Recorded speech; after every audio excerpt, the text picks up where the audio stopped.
à la suite de ces dernières et importantes découvertes de pétrole et d'essence.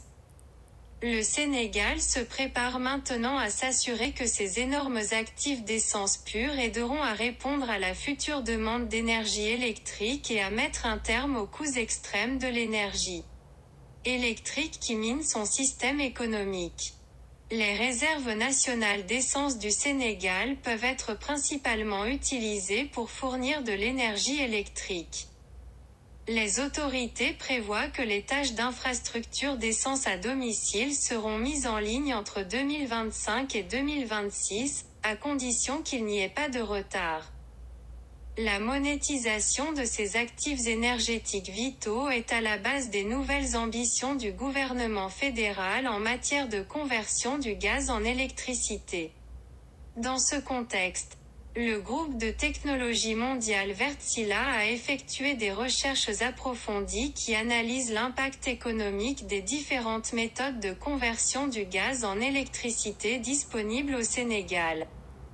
Deux sciences appliquées très différentes sont en concurrence pour réaliser les ambitions du pays en matière de gaz à électricité.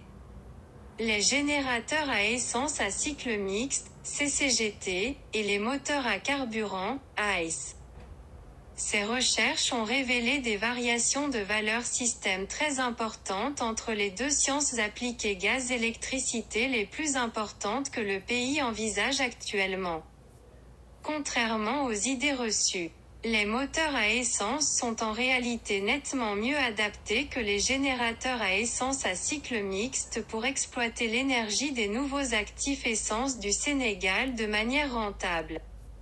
Révèle la recherche. Les écarts de valeur totale entre les deux sciences appliquées peuvent atteindre jusqu'à 480 millions de dollars américains jusqu'en 2035 selon les éventualités.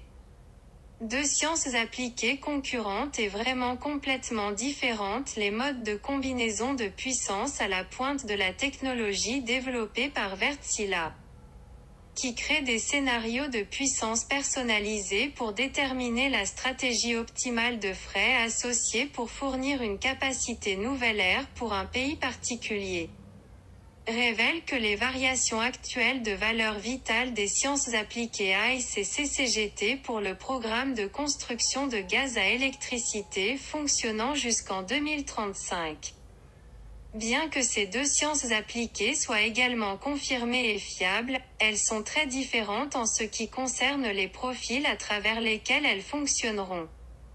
CCGT est un savoir-faire qui a été développé pour les marchés européens interconnectés de l'énergie électrique, où il fonctionnera probablement toujours à 90% de charge.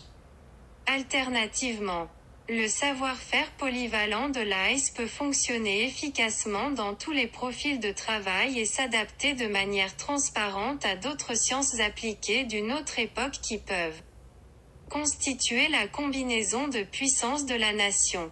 En particulier, nos recherches révèlent que lorsque l'on travaille dans une communauté d'énergie électrique de dimension restreinte équivalente au réseau national sénégalais de 1 gigawatt, compter sur les CCCG pour développer considérablement la capacité de la communauté peut être extrêmement coûteux dans toutes les éventualités potentielles. Les chiffres en jeu sont essentiels. Le modèle révèle que si le Sénégal choisit de privilégier les cultures CCGT au détriment du gaz AIS, cela entraînera jusqu'à 240 millions de dollars de valeur supplémentaire pour le système d'ici 2035.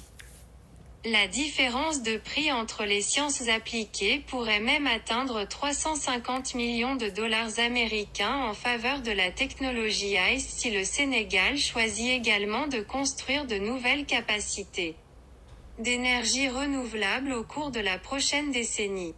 Danger gestion des retards potentiels de l'infrastructure de l'essence. L'événement de l'infrastructure de l'essence est une entreprise fantaisiste et prolongée.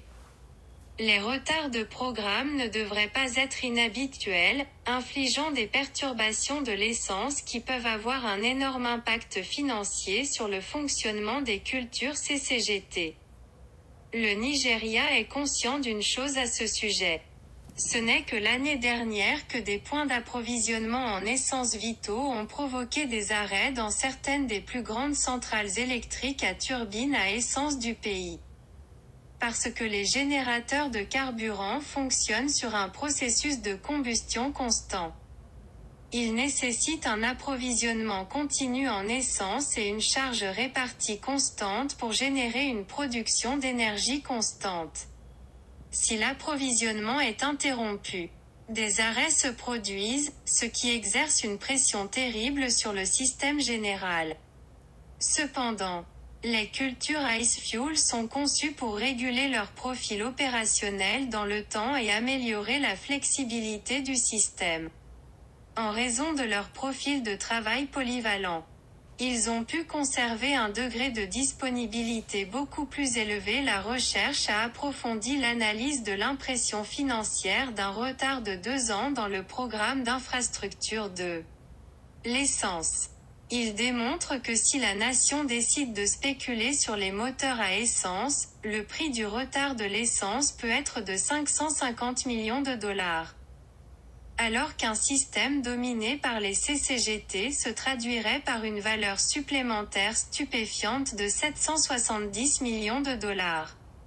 Quelle que soit l'approche que vous adoptez, la nouvelle capacité de l'Air Ice Fuel réduira la valeur totale de l'énergie électrique au Sénégal dans toutes les éventualités potentielles. Si le Sénégal veut répondre au développement de la demande d'énergie électrique dans une approche optimale en termes de coût, pas moins de 300 MW de capacité récente Ice Fuel peuvent être nécessaires d'ici 2026.